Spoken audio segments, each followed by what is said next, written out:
Maybe you burned the food. Maybe you snapped at someone and then cried in the bathroom. Maybe you forgot a ritual or skipped the holiday altogether. And now it's the day after, and your brain is spiraling with shame and shoulds. Welcome to the Jewish holidays. You're doing just fine. Hi, I'm Kochava. I'm a Jewish convert, and I've been helping people convert to Judaism since 2010 through my blog, buildingajewishlife.com. So let's talk about what it means to make peace with an imperfect holiday, and why it still counts. You still count.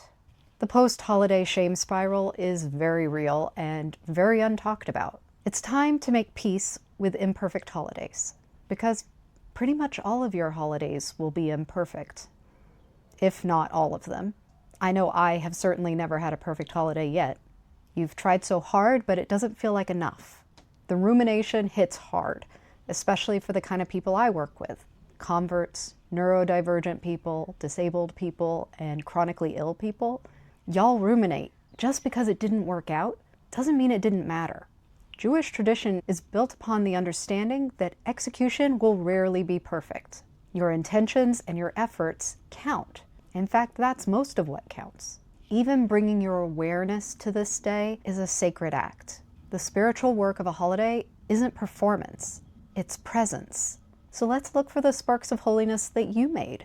Maybe a small ritual you did keep, a lesson you learned for next time, one moment of beauty, stillness, laughter, or meaning, one relationship strengthened, one day where you showed up. We all have bad holidays and bad years. In general, the idea is we want to see a trajectory of moving forward in your Jewish life, however that looks for you.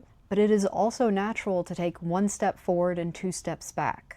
It's also common to burn out. It's common to struggle. One of my favorite facts is that the word Israel means struggles with God. That is what we are named after. I don't believe in suffering as a way of proving worth and value, but I think it shows that struggle is normal and you can find meaning in it, even if that meaning only comes after, when you're full of regret that you didn't do anything at all. Maybe you didn't even choose to skip this. Maybe you do have a chronic illness or other disability and you had a flare-up and you just physically couldn't do things. God gave you the body you have. God knows what you're dealing with. You don't need to keep up with the Steens. The Steens have got their own struggles, let me assure you. So the skill that I want you to hone is reframing the narrative, finding the holy sparks, the silver linings in the struggles you face with imperfect holidays. Maybe you burned the food, but you still fed your people. Maybe you were alone, but you found meaning and connection in a certain prayer. Maybe you skipped a ritual. You honored your energy and where you are right now. That doesn't mean you have to stay there forever. Next year can be different, and what's done is done. I want you to remember that a spiritual crash of sorts can be fairly normal.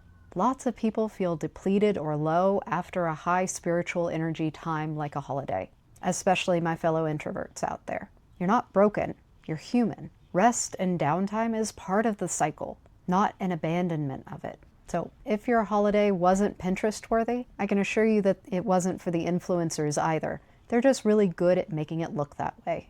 You're not alone. In fact, you're downright normal. And if you're still beating yourself up about this, I want you to hear this. It still mattered. You still matter. The heart of Jewish life is showing up with what you have, where you are. We do the best we can with the resources we have at the time. That's always enough.